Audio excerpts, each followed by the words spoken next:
Amém, amém e amém. Um bom dia mais uma vez agora para todos da Sala 57.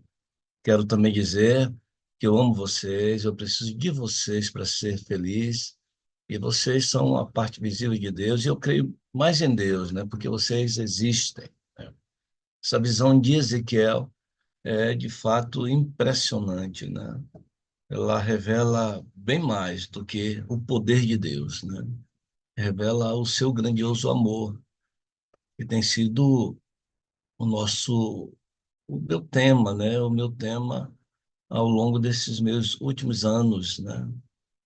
De um tempo para cá, o Espírito Santo trabalhou em mim, né? Em meu coração e minha mente, e me revelou, tem me revelado, melhor dizendo, o amor de Deus como a maior força, né? O maior poder existente neste planeta, neste mundo, né? A força do amor de Deus. Hoje eu quero ler uma história que também revela o poder e também o amor de Deus. Está no livro de Marcos, se você está com a sua Bíblia aí, eu espero que esteja, né? Eu creio que esteja. Alguns estão no YouTube, né? Talvez estejam dirigindo, estão em alguma outra atividade, mas é importante que aqueles que estão com a Bíblia possam acompanhar. Marcos capítulo 1, três versículos, versículos 40 até o 42. Aqui na minha versão, na Bíblia, na revista e atualizada segunda edição, né? Diz assim: aproximou-se dele, de Jesus, um leproso, rogando-lhe de joelhos: se quiseres, podes purificar-me. Jesus, profundamente compadecido, estendeu a mão, tocou e disse-lhe: quero, fica limpo. E o verso 42, no mesmo instante, lhes apareceu a lepra e ficou limpo.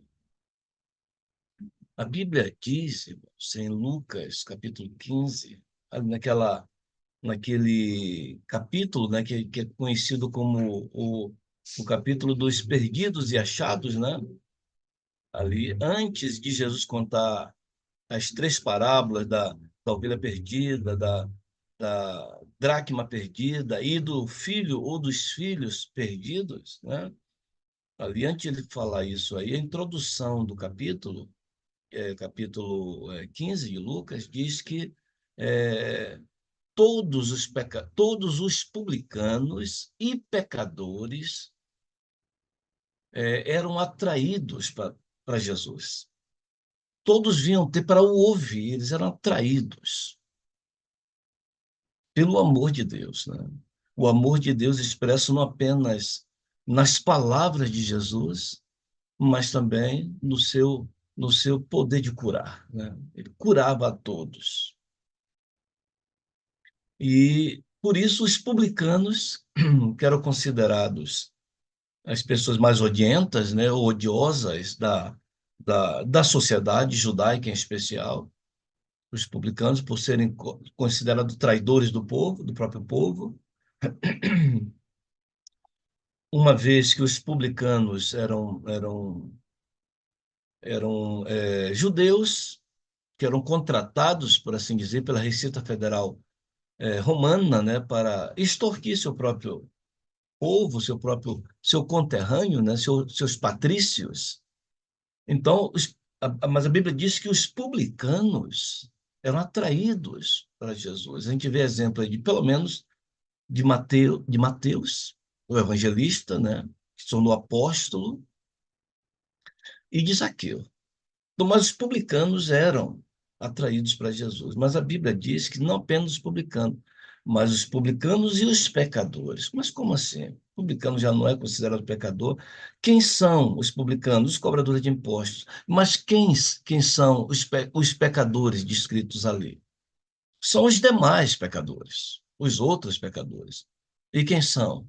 Os ladrões, quem sabe as prostitutas, os assassinos, os orgulhosos, os perversos. E sabe o que mais? Os enfermos. Os enfermos eram, eram considerados os pecadores também. Nos dias de Jesus, a doença era vista como uma consequência direta do pecado. Um exemplo disso também é quando aquele homem cego, cego de nascença ou é paralítico? Eu não lembro agora, né? Qual era a enfermidade dele, mas acho que era de nascença, né? E os discípulos perguntam para Jesus, mas Senhor, ele está nessa situação é porque ele pecou ou foram os pais deles que pecaram? E Jesus responde, não, não é uma coisa nem a outra, né? Está assim porque é para que se manifeste nele a glória de Deus, né?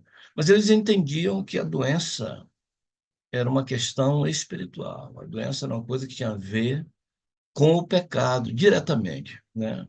E na história que nós lemos aqui, é, quem se aproximou de Jesus foi um pecador, mas não um pecador qualquer, né? Era um leproso. De todas as doenças, a lepra era a mais temida. Ela era considerada, ela era chamada de o açoite de Deus ou o dedo de Deus. Se a doença era consequência do pecado, uma pessoa que contraía lepra era considerada o pior dos pecadores. O dedo de Deus está sobre aquela pessoa, né? Uma pessoa que era suspeita de ter contraído a lepra, ela tinha que se apresentar aos sacerdotes. Parece que os sacerdotes eram uma espécie de médicos, né, da época. Então, as enfermidades, especialmente a lepra, já que a doença era considerada consequência do pecado e a lepra parecia ser uma questão muito espiritual, e o sacerdote é quem examinava. Ele avaliava, no livro de Levítico, existem lá os indicativos de quando é que é lepra mesmo e quando era uma outra enfermidade da pele, né? Então, o sacerdote examinava e se ele declarasse aquela pessoa leprosa, na verdade, ele declarava a pessoa imunda, né? Você está imundo. Era quase que um atestado de óbito. Porque uma pessoa que foi declarada lepra já era considerada uma pessoa morta. Tinha que ser separado da família. Era o isolamento social. A gente lembra bem isso por questão da Covid, né? Covid altamente contagiosa. Não se sabia ao certo o que era e como é que se contraía. Então, a primeira medida é o isolamento social, né? Isolar a pessoa. A lepra era a mesma coisa. A lepra altamente contagiosa, o isolamento social era a primeira medida. Você está imundo. Os portões da cidade, cidades eram muradas, né? Em sua grande maioria, eram muradas para proteção, mas os portões da cidade eram abertos e aquele indivíduo, que poderia ser um homem ou uma mulher, podia ser uma criança, um jovem, um idoso, podia ser um rei, podia ser quem fosse, ele deveria sair, porque a lepra não fazia acepção de pessoas. Os portões se abriam, ele era colocado para fora, ele ou ela, e não podia mais voltar, porque não tinha mais cura, né? Não tinha cura. A pessoa iria morrer lá, no isolamento. Ele era excluído da habitação dos homens, isolado da congregação de Israel.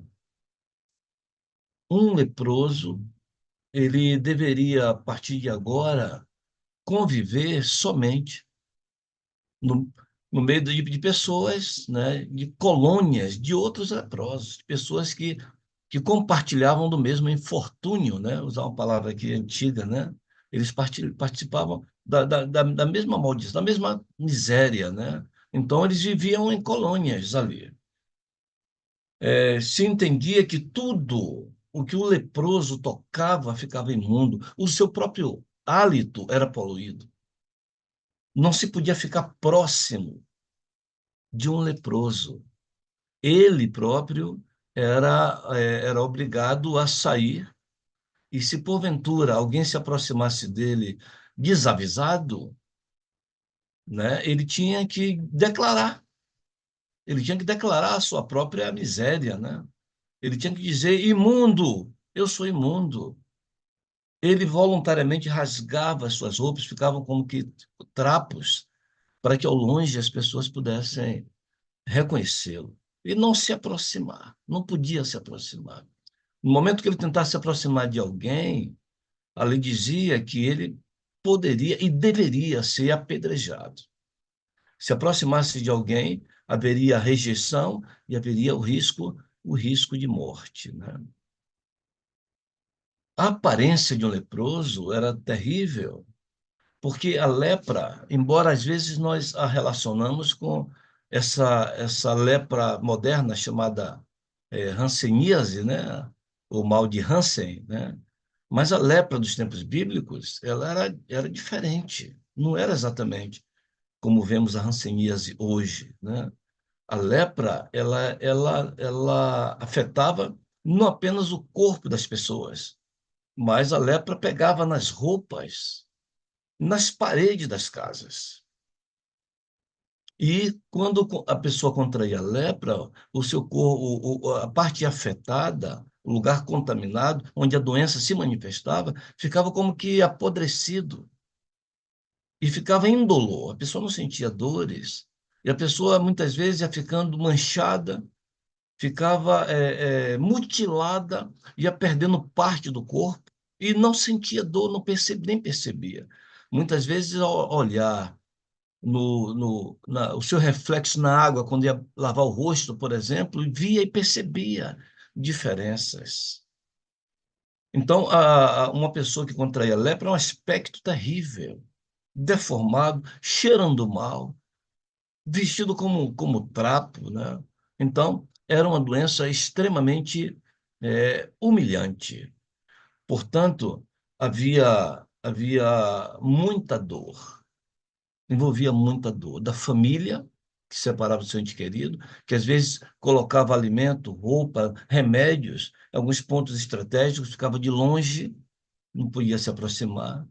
De repente vinha aquele vulto se arrastando para pegar aquele. Sabia, né? Era previamente definido o local, e ia ali para pegar aquelas bênçãos, né? E de longe via a família, às vezes um aceno, muita dor, muita tristeza, muita saudade, né? Por ser incurável, por ser mortal e por estar profundamente arraigada na carne humana, a lepra na Bíblia se torna um símbolo do pecado. É um dos maiores símbolos do pecado, a lepra. E nos dias de Jesus havia muitas colônias de leprosos, havia muita dor, muito sofrimento, muito conformismo. Muitos já estavam ali acostumados, né, acostumados com a sua própria situação. E o texto que nós lemos, né, no capítulo 1 e no versículo 40 de Marcos, o primeiro verso, verso 40, que lemos, diz assim, de novo repetindo, né? Aproximou-se dele um leproso, nessa situação, talvez até com chagas, com ferimentos abertos. E é nessa situação que ele quebra o protocolo e vem na direção de Jesus. O que nós dissemos, não lemos o texto, só recitamos, né? Lucas 15, diz que aproximavam-se dele todos os publicanos e pecadores, os doentes, vinham até ele, eram atraídos, queriam ouvi-lo, eram atraídos pelo seu amor. E o leproso foi atraído pelo seu amor. Talvez ele tenha ficado em algum lugar estratégico, observando a cena, ou as cenas, quem sabe onde Jesus passava, ele ficava observando Jesus, não podia se aproximar. Eu fico imaginando assim. E de repente ele vê Jesus colocar a mão sobre alguém, curar alguém. Outro gritar, aleluia, eu posso ver, eu posso ouvir, eu posso andar. Seu coração vai se enchendo de esperança. Será que Será que ele pode curar um leproso? A última pessoa a ser curada de lepra havia sido Naamã, nos dias de Eliseu. E já fazia cerca de 1000 anos isso aí. Ninguém era curado, não tinha esperança. Havia desesperança na vida de um leproso. Mas será que Jesus pode curar lepra? Havia-se rumores de que ele havia até ressuscitado mortos. Se Jesus tem o poder para ressuscitar mortos, ele pode curar lepra. Eu creio que esses pensamentos foram enchendo o seu coração de esperança, ao ponto daquele homem ficar de longe observando e depois ouvir as palavras de Jesus: Vinde a mim, você que está cansado, sobrecarregado, venha, eu te aliviarei. Aquele homem se enche de coragem e, como eu disse, quebra o protocolo. Tinha dois grandes obstáculos, né? Que eram praticamente um só, né? A multidão iria rejeitá-lo, não podia se aproximar. Então ele pode ser apedrejado. Eu vou correr o risco. Eu vou pagar para ver. Eu posso ser apedrejado. Vou me aproximar da multidão. Eu vou aonde Jesus está e vou pedir a benção. Se ele é esse amor que falam e que eu ouço em suas palavras, eu vou pedir.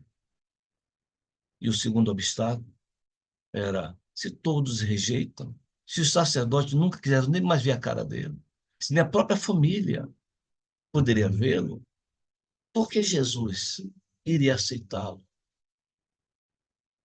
Ninguém podia ficar perto de um leproso. O hálito do leproso, como eu disse, era considerado impuro. Uma pessoa poderia ser considerado leproso ou leprosa, né? Apenas por estar perto. O próprio sacerdote poderia dizer: você está imundo porque você estava perto. Acho que eu não podia ficar nem 1 metro de distância, mas aquele homem vai e se aproxima de Jesus. Eu fico imaginando ele ali na frente de Jesus, cabisbaixo, a multidão gritando, reclamando, xingando. Se faz um corredor humano, ninguém quer ficar perto, ele passa no meio. E ele pensa ali: até agora ninguém me apedrejou. Venci o primeiro obstáculo. E será que Jesus vai me rejeitar? Cria coragem, levanta os olhos, olha na direção de Jesus. Os olhos cheios de compaixão, os olhos cheios de amor, como que dizendo: filho, estava te esperando. Por que você demorou tanto? Eu gosto muito, eu já assisti alguns episódios da série, eu sei que tem alguns que têm reservas, né? A série The Chosen, né? Mas eu gosto muito da atuação do ator quando representa Jesus. O olhar, o semblante, o sorriso, as lágrimas, enquanto fala com as pessoas.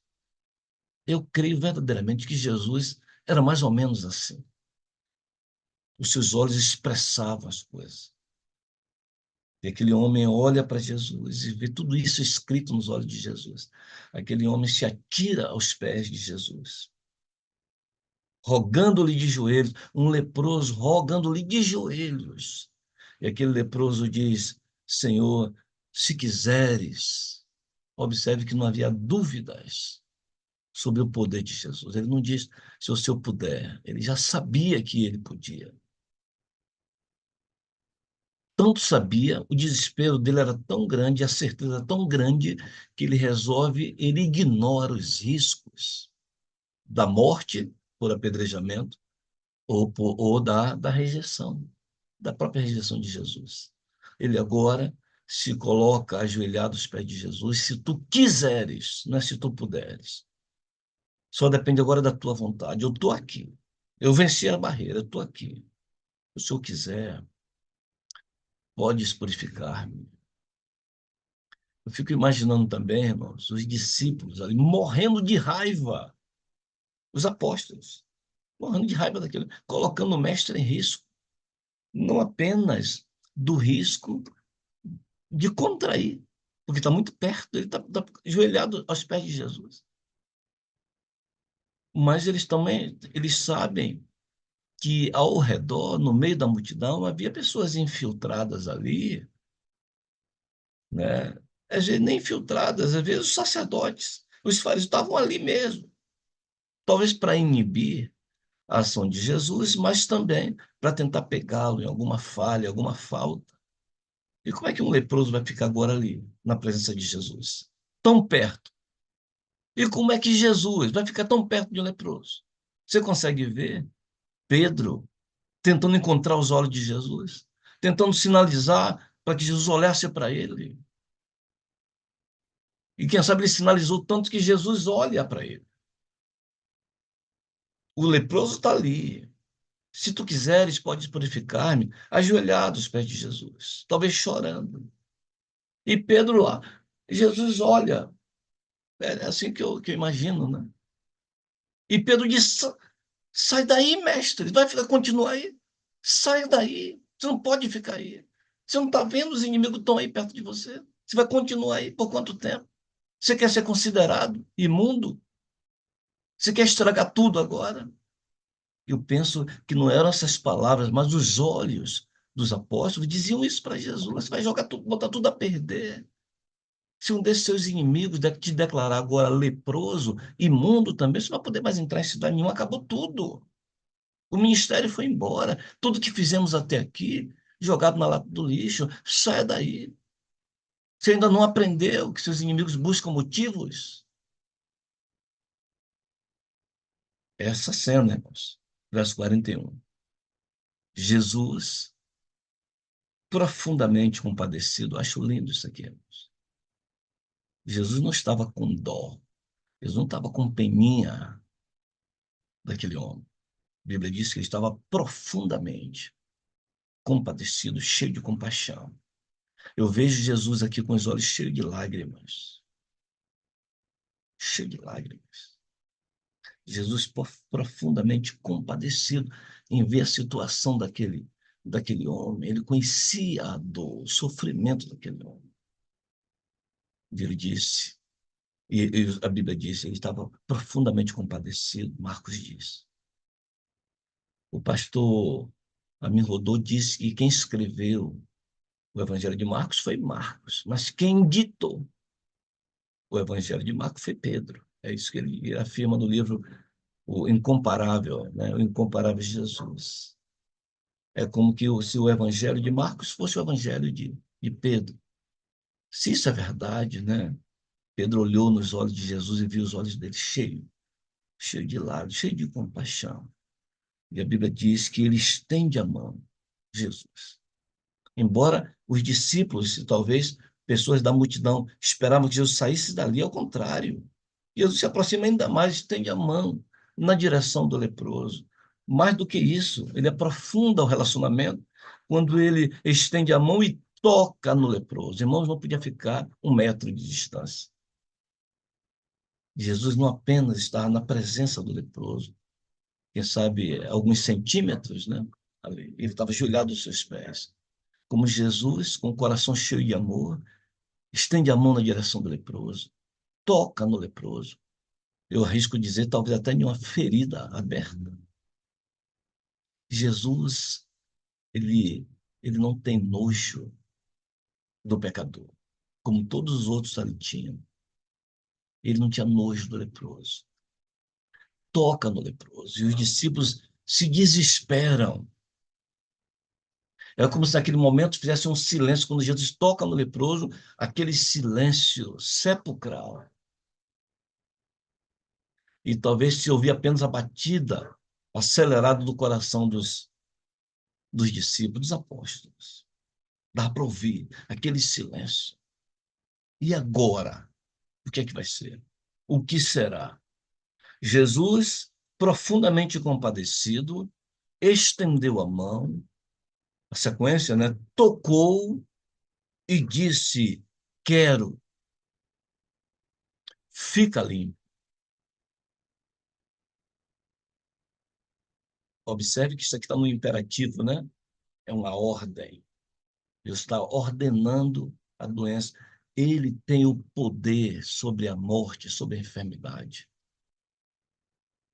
Eu quero, fica limpo, lhe ordeno. Fica limpo. As palavras que saem da boca de Jesus, cheia de poder. Aquele mesmo poder que ressuscita mortos. Lázaro, vem para fora. E os pregadores costumam dizer, e eu acho maravilhoso, né?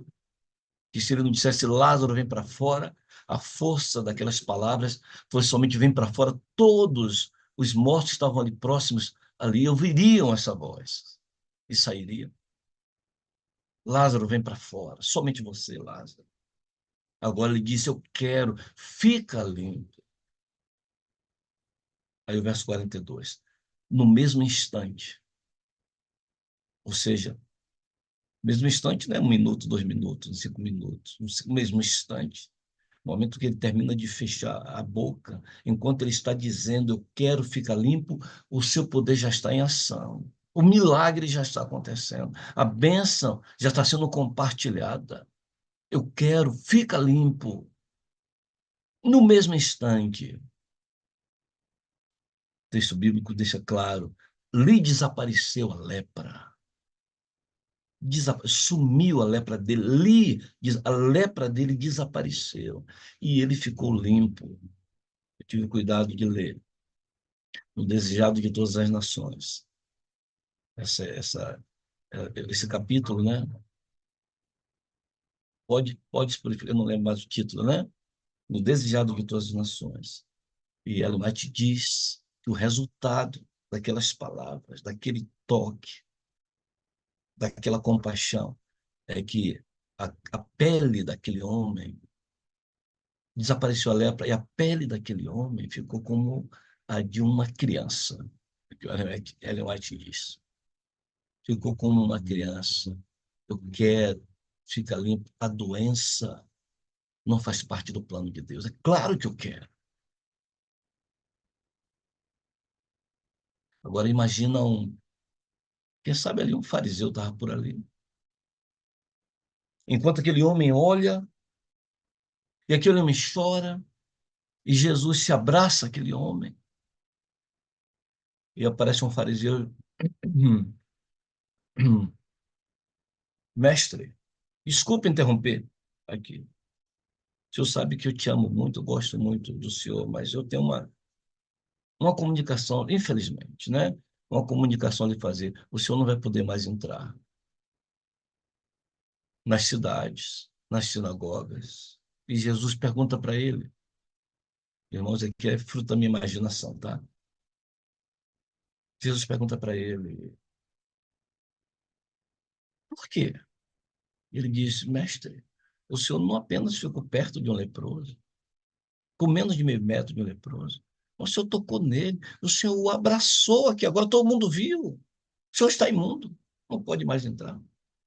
A lei te declara imundo. Por que estou imundo? Porque o Senhor tocou no leproso. E Jesus diz, leproso? Qual leproso? Onde é que está o leproso? Eu vou acreditar nas suas palavras quando você me mostrar o leproso. Ele está aí na sua frente. E aquele homem olha, cadê o leproso? Não havia. Não havia lepra e não havia leprosos.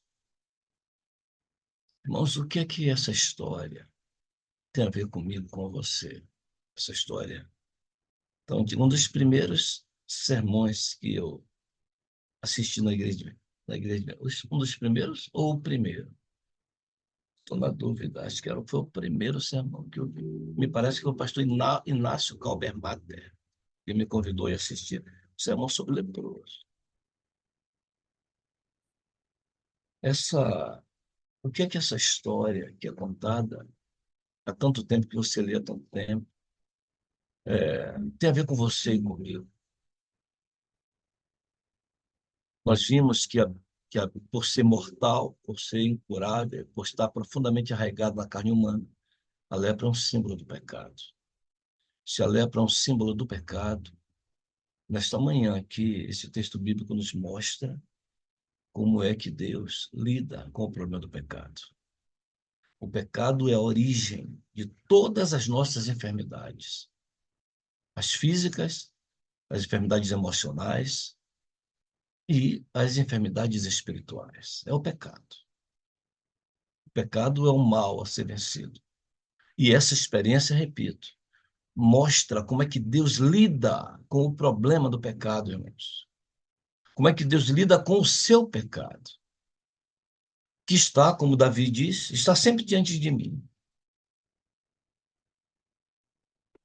Opa, meu tempo aqui, meu primeiro tempo, eu coloquei meus 30 minutos aqui, já foram embora. Vamos concluir.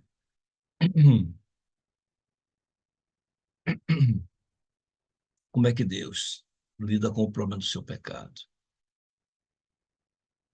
Quando nós pecamos e reconhecemos a nossa culpa, a nossa condição de leprosos, e não estamos conformados com a lepra do pecado que está em nós. Quando nos reconhecemos pecadores e não queremos mais ser pecadores, e vamos a Jesus e dizemos, Senhor, se tu quiseres, o Senhor pode me purificar. Quer me perdoar? O Senhor pode perdoar esse pecado.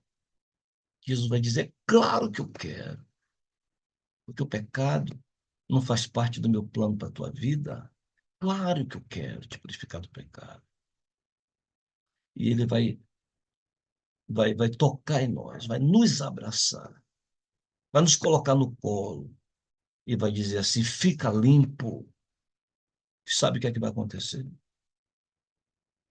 Não vai precisar você fazer penitências, subir escadarias de igreja de joelhos, se cortar todo com gilete, como fazem algumas pessoas na Semana Santa. Me parece que aqui no Nordeste, lá na Bahia, em rituais para a purificação do pecado. Você não precisa nem ser disciplinado, porque a disciplina não acontece por causa de Deus, para Deus perdoar o seu pecado. Vai te disciplinar porque Deus exige que você seja disciplinado, não. A disciplina eclesiástica, a disciplina na igreja acontece por causa do homem.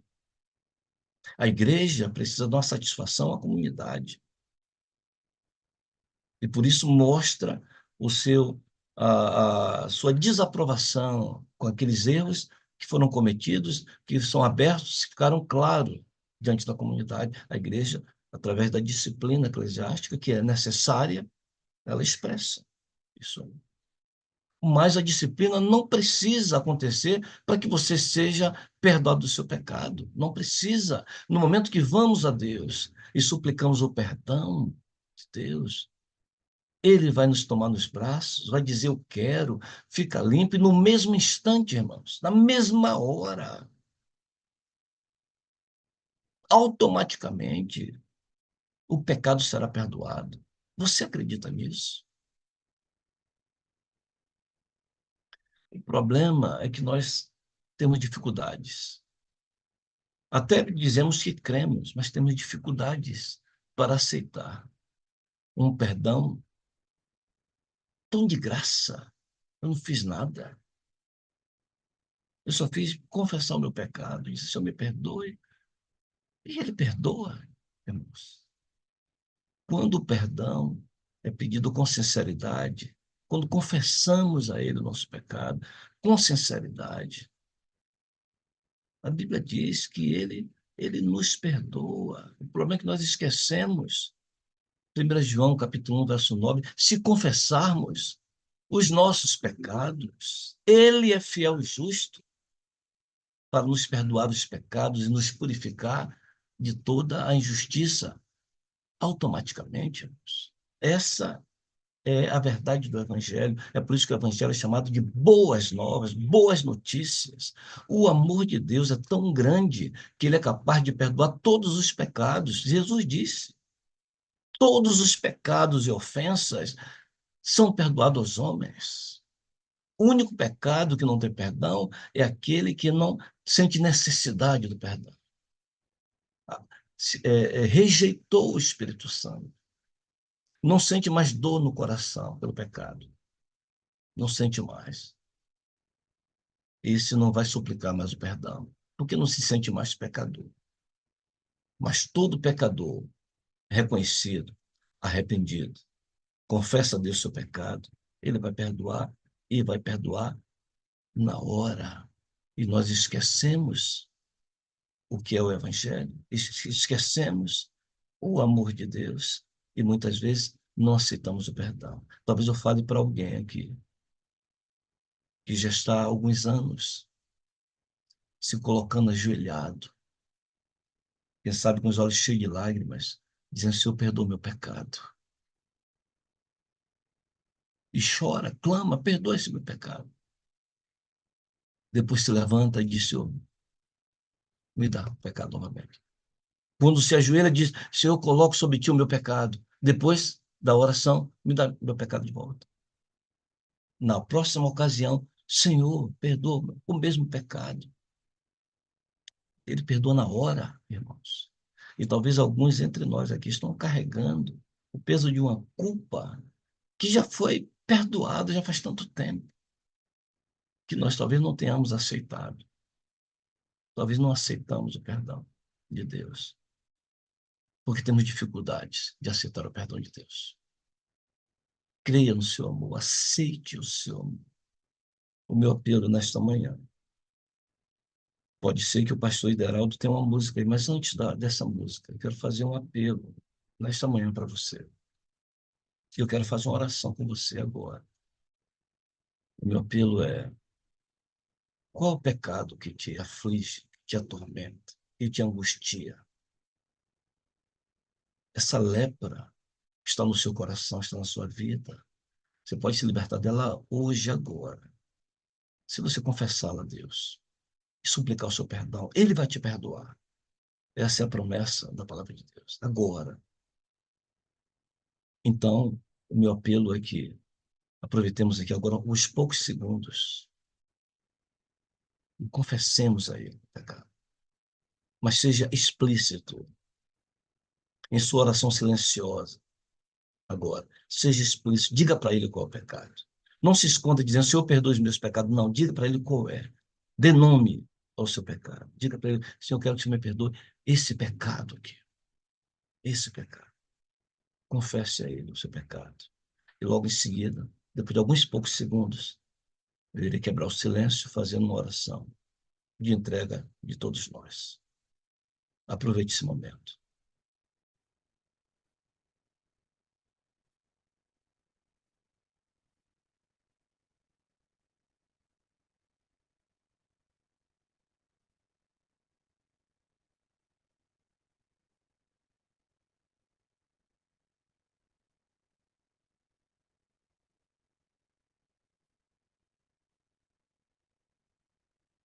Amém. Querido Pai, Deus de amor, Deus de misericórdia, de infinita graça, aqui estamos nós outra vez, mais uma vez, para suplicar o perdão. Aqui nós confessamos a Ti pecados que nos afligem, quem sabe já há algum tempo. Sabe, aqui alguns de nós confessamos pecados que já tem alguns anos que temos lutado com Ele, contra Ele, e temos sido vencidos muitas vezes. Talvez alguns de nós aqui confessamos um pecado e suplicamos o perdão. E já aconteceu há tanto tempo, e já fizemos o pedido a Ti do pecado, mas ainda não nos sentimos perdoados. Ó Deus, confessamos pecados de imoralidade. Nós confessamos aqui pecados que têm a ver com fidelidade a Ti, fidelidade à família. Confessamos aqui, ó Deus, pecado que tem a ver, talvez, com desonestidade, com rancores. Nós colocamos diante da Tua presença a lepra que nos aflige e te suplicamos, se o Senhor quiser, o Senhor vai nos purificar. entendemos pela tua palavra que o Senhor quer e que o Senhor já está dizendo, fica limpo. O Senhor já está nos perdoando o pecado. O que desejamos nessa manhã, Senhor, é sairmos dessa oração na certeza que o nosso pecado foi perdoado, foi apagado e foi esquecido. Queremos nos levantar desta oração, nos erguer desta oração, na certeza que somos, mais uma vez, uma página em branco. Somos novas criaturas outra vez. Fomos perdoados outra vez. E queremos viver este dia na convicção da tua palavra que diz, em Romanos 8, verso 1, que, portanto, agora nenhuma condenação há para aqueles que estão em Cristo Jesus. Que o milagre do Senhor aconteça em meu coração, no coração do meu irmão e da minha irmã, nessa manhã. Nós oramos em nome de Jesus. Amém e amém. Pastor, e que paz traz isso, né? Tem um. Você estava falando aqui, eu me lembrei de uma canção do Arautos, né? E a canção diz o seguinte: paz é ter na vida os pecados perdoados. Paz é ter Jesus caminhando ao nosso lado. Eu estou falando e eu orando aqui também, confessando, né? Porque a palavra do Senhor é bem clara para nós sobre essa questão da importância da confissão, né? O perdão é condicionado a essa confissão e nós podemos terminar essa oração com o coração cheio de paz, viu? Obrigado, viu, Pastor Flávio? Amém, Obrigado amém. Ilustrando o que você disse aí, né? Tem aquela história daquele paralítico, né, que foi carregado pelos amigos, né? E quando chega na presença de Jesus, que Jesus diz para ele o quê? Os teus pecados estão perdoados. Talvez não fosse isso que os amigos esperavam ouvir, né? Mas Ellen White diz também que era exatamente o que ele precisava, né? De paz, como você falou, né? Do perdão dos pecados, né? Até porque, estou comentando aí sobre Ellen White, ela fala justamente sobre isso, né? Que a maior parte das enfermidades que nós carregamos no corpo, elas vêm justamente dessa falta de sentir, né? O perdão, tanto da gente sentir no sentido de receber da parte de Deus, quanto no sentido de oferecer também para aqueles que nos machucam, né? E esse, essa sensação de não ter sido perdoado, de não perdoar, ela traz feridas, né? E o corpo sofre por isso, né? Então, hoje, mais uma vez, o Senhor foi esse instrumento de Deus para curar aqui o nosso coração, viu? Para nos Amém. curar. Paciência. E eu quero lhe Amém. dizer aqui, ó, alguém já escreveu aqui, te amo, Pastor Flávio, mas eu quero dizer para você, pastor, que amamos o Senhor, viu, pastor? Precisamos do Senhor para ser feliz. O Senhor é a parte visível de Deus e nós cremos mais em Deus porque o pastor Flávio existe. Olha, a Francileia está lembrando aqui, ó. O pastor Flávio, ela hoje foi usado por Deus aqui para trazer paz ao meu coração, né? Rafael também está lembrando da graça de Deus. Olha que coisa maravilhosa, né? Queridos, esse é o Amém. momento da gente louvar o Senhor, né? Porque Deus, ele nos abençoa. Por isso essa reunião tem essa importância de estarmos juntos aqui a cada manhã, né, Pastor Flávio? Para a gente buscar esse Verdade. refrigério, né? Esse conforto aqui. Querido, Deus continue o abençoando aí, continue guardando como que é o nome aí do local onde o senhor tá trabalhando? Estou, estou na cidade de Carpina, no distrito Cajá. Então, um Povo abraço maravilhoso. para os irmãos aí de Carpina, distrito de Cajá, isso? Falei certinho? Carpina, em Pernambuco, na seção pernambucana. Um Aqui abraço aí para temos os nossos dois irmãos. campos, né? Temos vários irmãos Aqui aqui, temos né, de dois. Pernambuco, que sempre acompanham aqui conosco a Sala 57. E hoje nós tivemos aí a alegria de ter o pastor Flávio. Pastor, muito obrigado, viu? Que Jesus continue Amém, guiando o querido. teu viver cada dia mais. E para nós é sempre uma alegria ter você aqui conosco. Amém. Obrigado por mais uma oportunidade de poder falar aos irmãos. Que Deus abençoe a todos. Um ótimo dia para É todos. uma bênção de Deus. E eu vou apresentar para vocês aqui uma outra bênção do Senhor, sabe? Eu digo sempre assim, as pessoas elas são instrumentos de Deus para nos alcançar e nos abençoar. E vocês vão conhecer aqui esta manhã uma outra dessas bênçãos de Deus, que é a irmã Rosenita.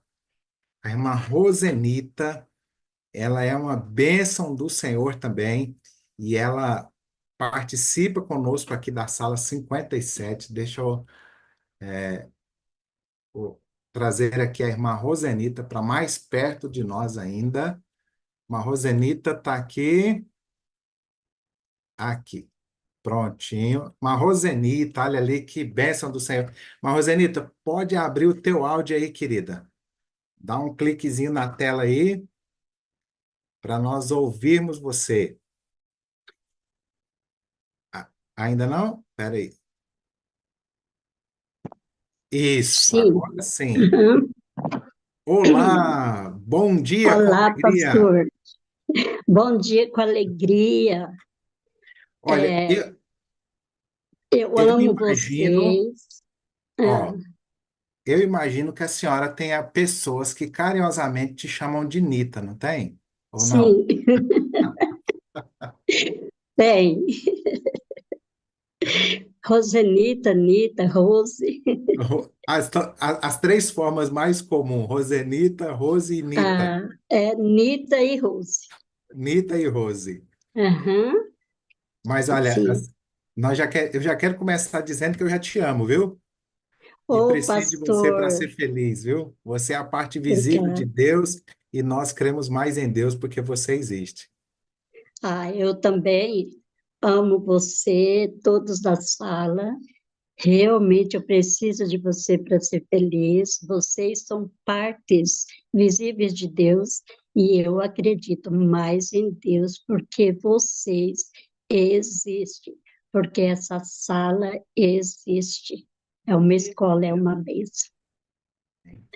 Manita, deixa nós conhecermos você. Você reside Olha, eu sou de Rondonópolis, Mato Grosso, bem aqui, sou de Mato Grosso. certo. E eu sou a Rosenita. Tenho 53 anos que sou adventista Que benção. e irmãos, até a fase adulta, nós crescemos em 13 irmãos, mas na verdade minha mãe teve 15. Eu Que sou a família quarta extraordinária. geração. É, eu sou a quarta geração de adventista e a minha mãe, desde os 7 anos, ela já recebeu a mensagem adventista. E é isso aí, eu me batizei, pode falar, né? Pode seguir, né, pastor? Pode. Hoje a senhora frequenta qual é a tua Ah, igreja? eu frequento a igreja do Conjunto São José, que é São o José. meu pastor, pastor Egnaldo, excelente pastor. Um abraço aí para É, todos os irmãos do Mato Grosso, de maneira ah, especial aí de Rondonópolis, e aí para os irmãos sim, do é, distrito São José, é é, isso? São José. Aham. São José. Aqui teve inauguração da igreja, que é a central, muito linda, viu, pastor? Parece a Arca de Noé, igreja linda, Eu vi algumas imagens aí realmente muito da bonita. inauguração da nova igreja central de Rondonópolis, né? Sim. Então, pastor, aos Mas, 6 anos de idade, eu lembro que nós víamos da missa e a gente chegava em casa e brincava de fazer missa. Mas aí a minha mãe nos reuniu e eu lembro dela falar que a gente ia ser crente. Aí eu lembro que eu falei assim, mamãe, mas nós vamos ser crente? Que naqueles tempos não se misturava, não, crente com católico, eu acho que era igual judeu com samaritano, né? E aí, mas passou, e sempre a mamãe falava de Jesus de uma forma que a gente entendia. E eu lembro que com 6 anos de idade eu já fiz uma oração. que eu lembro que eu gritava muito, brigava muito, e a mamãe falava que para ir para o céu tem que ser obediente. Aí eu fiquei tão incomodada com aquilo que eu falei assim, Jesus, me ajuda a ser obediente, porque eu não quero ficar aqui, eu quero ir para o céu. É uma coisa assim, aí eu falei, eu não quero mais gritar, não quero mais brigar, e incrível, as pessoas quando conversam comigo, falam assim, nossa, mas você tem uma voz tão suave, elas que dizem, pastor, mas eu lembro dessa oração. Aí Que fala, parece que você é você tão... entende que é uma resposta de uma oração que Sim, você fez. Que lindo. sim, sim, eu entendo que é uma resposta que eles falam assim, nossa, mas você é tão calma, né? Minhas filhas mesmo falam assim, nossa, mãe, você é calma, né? E isso é muito bom. Toda vez que eu ouço esses elogios, eu agradeço a Deus, porque eu lembro do pedido que eu fiz com 6 anos. E com 9 anos, eu cheguei na minha mãe e falei, mamãe, me lembre como se fosse hoje, ensine eu a ler a Bíblia. Daí para cá, garganta arranhando. Daí para cá, eu não deixei mais de ler a Bíblia, pastor, sabe? Que E bem. foi muito bom. Daí para cá é só caminhado com Jesus. Ah, Peraí. olha só, queridos, que Eu, coisa extraordinária, né? Então, assim, essa uhum. questão da fé que já vem, né? A mãe foi passando para os filhos, né? E isso é Minha uma mãe foi bênção, muito porque é um sábia, legado, né? pastor. Oi? Minha mãe era muito sábia. Era muito sábia. Nossa, ela passava a mensagem para a gente assim. Ó, imagina, 13 filhos, e ela, cada ano, tinha um, né? E passar essa sabedoria para a gente, ela... Eu tive o hábito de ler, porque ela ensinava isso, ela era professora, educadora, e ela trazia bastante livros para a gente ler. E eu lembro que várias noites, eu varei a noite lendo é, A Luz de Lamparina. Eu acho que é por isso que eu uso óculos. A Luz de Lamparina, eu passava a noite lendo, pastor. E isso foi muito bom e todo mundo pegou esse dom, sabe? Espírito de Profecia mesmo, eu já li vários livros. Eu lembro que a minha irmã mais velha um dia estava mostrando para outra pessoa uma lista dos livros de Espírito de Profecia que ela já tinha lido. E aí ela falou, 23 livros eu já li. E eu, naquela idade de 8, 9 anos, pensei comigo, eu vou anotar também, eu vou começar a ler. E aí foi. Eu ia livro em cima de livro. Já li uma biblioteca de livros, só que eu não anotei, pastor. Eu lembro de alguns. Perdeu as contas aí ao longo da... Perdi as contas, pastor. Sabe, Manita, eu tenho um hábito, né? Assim, Hum, quando eu saio de férias, está chegando, né? Para nós, os pastores, a opa, gente usa aqui um pedacinho do mês de dezembro e janeiro, e é uma coisa assim que, além de fazer bem à mente, então eu costumo, alguns dias assim, eu desligo o telefone e eu compro alguns livros e gasto dias só lendo. E eu acho bom assim, porque eu começo a ler, me dá sono, aí eu durmo, aí acordo, leio de novo. Em média, pastor, é o por- meu hobby. aí, ó, Eu moro sozinha, é o meu hobby. Eu em leio aonde eu média, vou, tenho que levar livro.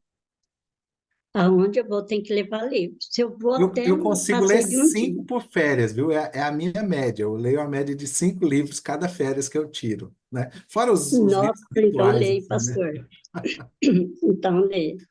Ô, pastor, como que vai seguir aí? Não, aí a Sara, agora a Sara falando um pouquinho da tua experiência com Deus. Como que foi essa tua Sim. experiência? Pois é, aí eu me batizei com 11 anos de idade, pastor Aurélio Filho, foi muito bom. Aí aconteceu até um fato que eu lembro disso, eu rio, pastor. Ele falou comigo sobre as joias que não podia usar, e naquele tempo tinha aqueles anelzinhos, né? anelzinho que colocava no dedo, a gente chupava a balinha e colocava anelzinho. Aí um dia nós fomos, eu e mamãe, falou, vamos passar aqui na casa do pastor, que ela gostava muito da esposa. Aí eu lembrei, tirei o anel do dedo. Aí nós fomos lá, pastor, pois esse anel, na hora de fazer oração, caiu bem no sapato do pastor, sabe? Aí o pastor fez como coisa que não viu nem nada, eu não esqueço disso, a sabedoria dele. Eu escondi o anel, mas escapou da minha mão e caiu bem aos pés do pastor. E eu lembro disso, eu falo, gente, mas como que, né? Mas o pastor teve uma sabedoria, viu? Fez de conta que não viu, eu peguei o anel disfarçado. Enfim, isso foi muito bom. O meu batismo, eu senti, né? Parece que eu estava no céu. Foi muito bom, pastor. E, E e você dizia que de maneira muito especial, assim, Deus, que Deus impressiona cada um de nós de maneira diferente, né? E uma das formas que Deus impressiona o teu coração é através de sonhos, né? assim, pastor, através de sonhos. E Pastor, eu você, ouço a voz de Deus falando comigo direto. Quando eu não acordo falando, eu ouço. Eu vou contar aqui o sonho da volta de Jesus, né? Eu até escrevi aqui para não esquecer. Foi no dia 14 de março de 23 do ano passado, pastor, às 2 horas, nesse ano, nós perdemos o irmão. Mas antes disso, eu sonhei. Às 2 horas da manhã, eu despertei com o sonho da volta de Jesus. O céu, pastor, eu olhava para cima, assim, que eu tenho o costume de olhar para o céu de manhã, às vezes, antes de eu dormir, eu vou lá fora e levanto as mãos e falo, Senhor, toca minhas mãos. E quando eu acordo, às vezes, eu vou lá fora também, Senhor, eu quero, toca minhas mãos, eu quero ver estrela e tudo. E eu tenho, porque Deus nos chama para a gente olhar para o céu, para ver as belezas do céu, né? E aí eu despertei, e quando olhei para o céu estava em movimento, assim como as ondas do mar, as nuvens em movimento muito rápido, e eu prestando atenção, na hora me veio, eu falei assim, é a volta de Jesus, o céu em movimento, eu ia para lá e para cá, só que, sabe, eu falei a volta de Jesus. E, de repente, olhando aquilo ali, tendo certeza que era Jesus que ia voltar, eu vi os 3 anjos da mensagem angélica. Pastor, mas eles vinham tão rápido e cada um ia para uma direção e o outro no meio, mas fazia até aquele vento, aquele som do vento bem forte, sabe? E eu escutei até esse som e parecia que chegava bem perto de mim, eu escutava audível mesmo o som do vento forte, mas era um som assim que não causava medo, sabe? Era um som gostoso e eu tendo certeza que era o Jesus que estava voltando. E o que eu chamava atenção é que os anjos parece que veio bem em minha direção, as nuvens também abaixou tanto que se eu levantasse a mão, eu poderia tocá-lo. No sonho eu pensei, nossa, se eu levantar a mão, eu poderia tocá-lo. Eu podia ter levantado, né, pastor, para ver o que é que... tudo, mas no sonho eu pensei. E aí o céu estava escuro. Essa noite estava muito escuro e eu senti, gente, eu pensei comigo, Jesus logo, logo vai aparecer. E a nuvem, assim que quando ele aparecia, aquele raio de luz dourado foi se abrindo, e o céu estava bem escuro, mas o raio foi se abrindo, e Jesus, como de fato apareceu, sentado no trono. Pastor, é muito lindo. Sentado no trono, com a coroa de ouro, o cetro na mão, e milhares de anjos ao redor dele tocando trombeta. Quando eu tive esse sonho, eu tinha acabado de ler o livro Grande Conflito, que eu já li 2 vezes. Então, fala tudo isso aí, né? Eu acho que é isso que ajudou eu a ter esse sonho. E aí, parecia aqui embaixo, isso lá no céu, e aqui embaixo, tudo parecia normal. Parecia que era o meio-dia, pastor. Eu acho que eu nunca vi assim as ruas, o trânsito tão movimentado como esse. Um horário de pique, movimento frenético, e nos sonhos, carros, moto, bicicleta, pedestre. E aí eu pensei, eu falei, nossa, está igual como Jesus falou, que nos dias de Noé, tudo circulando normal, até que veio o dilúvio. E Jesus está vindo, ninguém está percebendo, ninguém está olhando no céu para ver que Jesus está vindo. Queridos, eu fiquei muito triste, porque eu olhava para um e para outro, olhava lá embaixo, aquele movimento, eu falei, gente, Jesus está voltando, eles não estão nem aí, pedestre passando, ninguém olhava para o céu. Aí eu vi, parece que eu, com a minha família, alguns membros da família, a gente parece que estava assim, numa montanha, e essa montanha parecia ser uma chácara, ou seja, parecia ser um encontro de família. E aí eu falava para eles, Jesus está voltando, mas pastor, ninguém escutava, não é que ninguém fazia de conta que não ouvia, ninguém escutava, era só eu. Eu falava, meu Deus, queria chamar atenção, mas ninguém escutava. E eu gritava cada vez mais alto, mas ninguém ouvia, né? E isso foi minha tamanha angústia. Eu falei, gente, Jesus já está para chegar e ninguém está vendo o cenário. Mas quando eu estava nessa angústia de ninguém ver, de repente eu parei para pensar em mim. Pastor, aí o negócio, sabe? Aí eu sofri. Parei para pensar em mim e eu lembro que eu fiz isso, sonho. E eu, será que eu vou ser salvo? Ninguém está olhando, mas eu que estou olhando, será que eu vou ser salvo? Aí eu fiquei naquela incerteza, pastor, como foi terrível. E Jesus estava voltando, não podia deixar ele voltar sem eu ter certeza. E eu falei, Jesus, e comecei a se angustiar, será que eu vou ser salvo? Não, eu imagino que esse é um momento do tempo de angústia, que fala das incertezas da gente, né? Se vai ser salvo ou não, angústia já com... Eu sei que eu sofri muito nesse momento, mas então me veio a mente de começar a cantar. Esse foi outra angústia, pastor, porque eu gosto de cantar, eu faço terapia todos os dias, eu canto de 5 a 10 hinos, ontem mesmo cantei 9.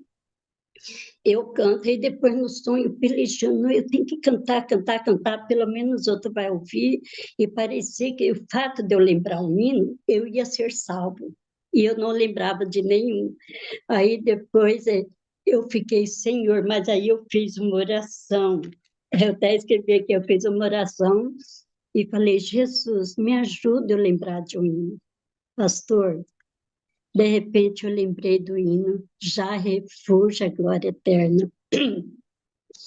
Já refúgio a glória eterna de Jesus, o Rei dos Reis. Pastor, quando eu comecei a cantar, aí foi tudo bonito. Todas a família, membros da minha família que estavam no sonho, começou a cantar. Foi aí que eles viram, começou a cantar, e os anjos também começou a cantar. E, pastor, foi muito bonito. E quando começamos a cantar, todos cantaram, aí eu acordei do sonho. Pastor, foi um sonho real. Eu tinha acabado de ler o livro História da Redenção. Mas, pastor, olha, eu vou falar, foi tão real, que quando eu acordei, pastor, eu senti assim o mundo, senti mesmo, parece que meu quarto, minha casa, o mundo estava escuro, eu senti um arrepio, e eu fiquei muitos dias assim, praticamente doente, porque eu só via, andava assim, eu via tudo escuro, sabe?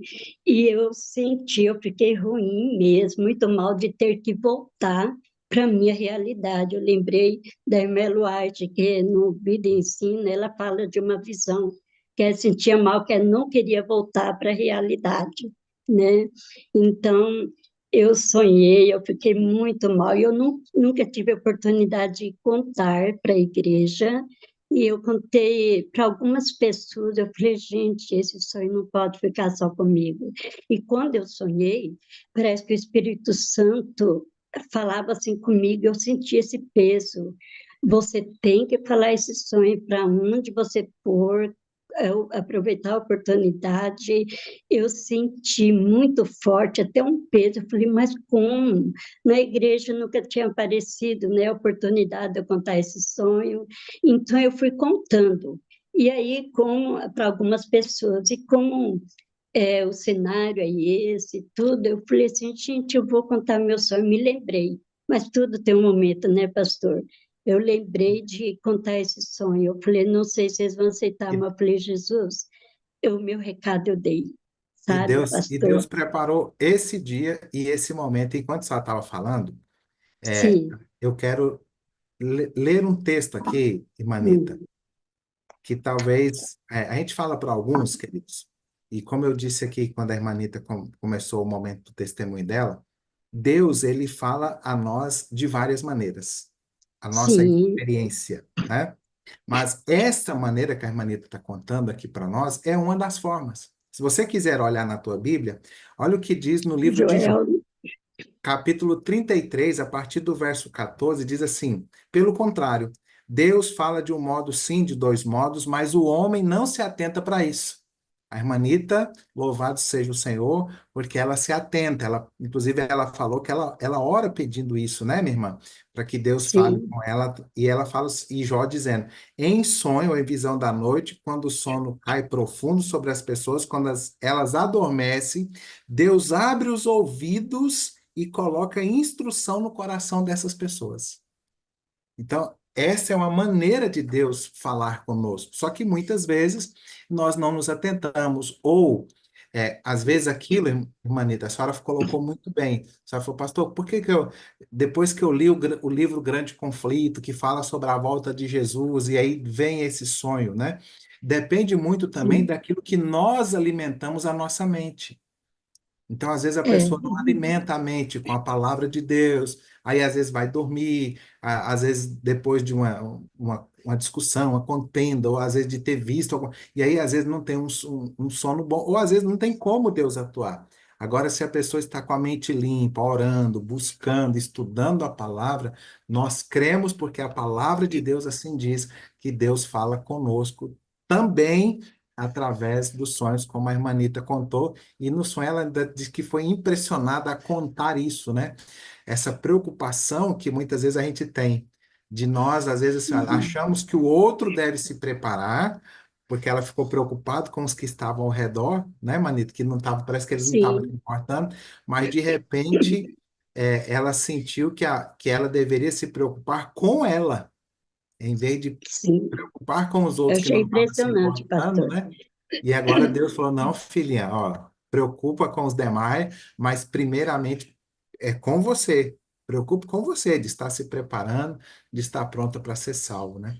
E olha, Deus, a senhora imaginou que ia contar na igreja e contou nessa igreja aqui, que é a igreja da sala Pois é, 57. olha aí, pastor. A Jamais. sua Pastor, família. Deus fala sempre. Não sei se a gente tem mais algum minutinho, Deus. Quando eu tive o Temos, Covid, tem, pastor. Quando eu temos. tive os dois Covid, eu sonhei, me parece que num sábado, uma voz, porque bem mansa, pastor, porque Deus te deixou sozinho.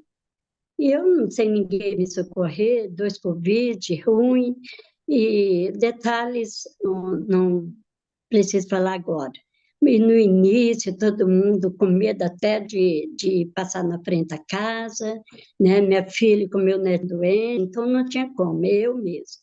Mas aí depois, quando foi na quarta-feira, aí durante o dia e meio, eu falei, uai, mas eu acordei com essa voz, mas Deus nunca me deixou sozinho, falei comigo mesmo.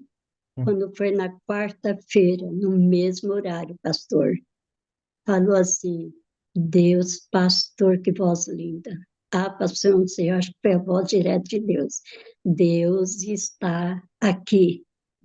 Pastor, Deus fala assim comigo, sabe? Uma vez falou para mim: cante, cante, cante, sabe? Aí eu até escrevi, esse aqui é o caderno, eu até escrevi com a minha irmã, desculpa, a minha irmã sugeriu que eu escrevesse, que quando eu acordo falando, ou eu ouço a voz, eu escrevo na meditação, ela é meu diário. Então, eu peguei todas as meditações e comecei a escrever. Pastor, eu gostaria de contar outro sonho rapidinho, pode? Por favor. Sim. Pastor, quando a minha primeira irmã morreu, no ano 80, eu fiquei com uma forte depressão, porque eu que cuidei os últimos momentos, ela me chamava direto, e, enfim, ela morreu nos meus braços, deu os últimos suspiros, as últimas palavras perante eu, outra irmã que morreu, e um namorado que eu tinha na época, nós quatro. E, então, com isso, eu desenvolvi uma forte depressão. Fui para Campo Grande com a minha mãe e lá nós ficamos. Eu fiquei internado no Hospital do Pênfico porque o meu primo, ele era diretor na época, Carlos Michel, com a esposa Naná, que na verdade era a Alexandra. E aí, pastor, eu tinha acabado de ler o livro, mais uma vez, em um sonho, eu tinha acabado de ler o livro História da Redenção. E nos primeiros capítulos fala lá da beleza de Satanás, que a gente encanta, né? Aí vem Ezequiel acompanhando. Eu sei que a História da Redenção fala como que era Satanás, um homem extremamente lindo, um anjo. E aí apareceu esse anjo, como eu estava, e antes disso eu tinha vomitado quase meio, era coisa que não era normal, quase meio balde de líquido. Aí, de repente, eu dormi na cama de solteiro com a minha mãe, e aí, de repente, apareceu esse anjo. Pastor, no sonho, eu fiquei. Eu acho que eu lembrei de Jesus, sabe, no deserto. Eu fiquei muito feliz, eu senti paz naquele momento, e eu pensei comigo: que anjo lindo, que olhos claros, a testa larga, como o Espírito de profecia fala. Mas, pastor, eu percebi que era o inimigo, aí veio uma aflição, uma coisa que terrível. Eu percebi que era o inimigo quando ele sorriu. Sorriu, deu um sorriso irônico, sarcástico, terrível. Pastor transformou.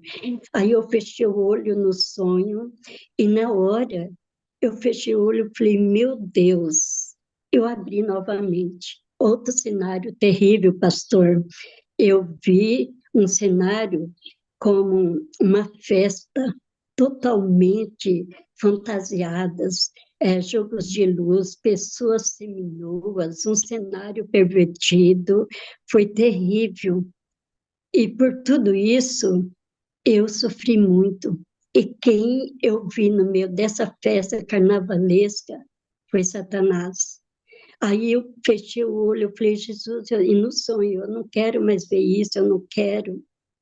E eu acho que aquele sonho, eu era solteiro, eu acho que estava mostrando que eu ia passar todo um processo, sabe, de provações, como de fato eu passei. Mas, de repente, eu fechando o olho, eu falei: Jesus, eu não quero mais ver isso. Aí veio outro quadro, pastor, aí esse aqui é lindo demais. Eu vi Jesus de lado, assim, olhou para mim, estava com aquele manto vermelho, sabe? Quando eu era criança, passava o slide dele olhando de perfil com manto vermelho, aquele rosto lindo. Aí ele olhou para mim, pastor, um olhar que, gente, quando eu falo assim, eu pensei até que não ia dar conta de falar, passou um olhar assim que abraça a gente, olhou para mim, e na hora eu me senti no céu. E aí ele falou com voz mansa e suave, porque a depressão quase me matou.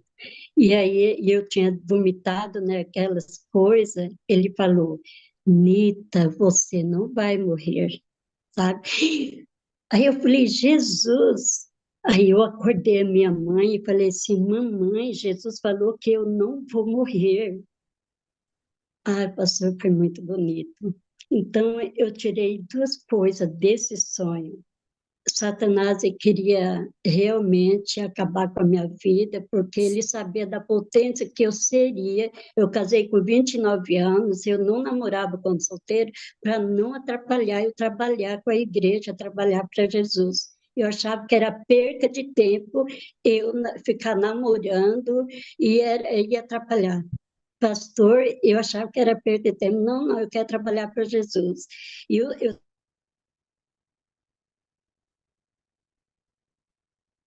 Travou aqui a irmanita, deixa eu ver aqui para ela. Provavelmente a internet lá onde ela está, esse período agora esse tempo chuvoso, né, dá muito essa instabilidade. Deixa eu ver aqui se ela, vou tirar ela aqui da tela, só um momentinho aqui. Isso. Enquanto a gente vê se conseguimos lá restabelecer a conexão com a irmanita. Mas, querido, sobre isso que ela estava colocando, é muito interessante, né? Às vezes nós não nos damos conta da maneira que Deus fala conosco. A palavra de Deus diz que Deus fala de diversas maneiras, né? De diversas maneiras. E algumas pessoas já me perguntaram, pastor, como que Deus fala comigo? Queridos, é a tua experiência, né? Ela é individual. A irmã Nalva está ali nos acompanhando. É você que vai buscar. A irmã Leontino está ali, a irmã Wilza. Então, eu sei que Deus tem uma forma de falar o coração da Soraya, tem uma forma de falar o coração da irmã Raimunda, da Leila, lá da Cristina, do irmão Ezequiel, da Aline. A forma que Deus fala conosco, queridos, ela é múltiplas formas. Mas uma coisa que nós podemos ter a certeza, Deus, ele nos alcança. Deus nos alcança. Agora, eu digo sempre que nós precisamos lembrar de duas coisas. Deus nunca vai falar nada contrário à palavra. Tudo bem? Então, se você em algum momento, Deus está falando comigo, e se for algo que estiver contrário ao que está escrito na palavra, queridos, aí é a nossa vontade, é o nosso interesse, mas não é a voz de Deus. Tudo bem? Fique claro isso para você. Deus, quando ele fala conosco, está claro na palavra dele.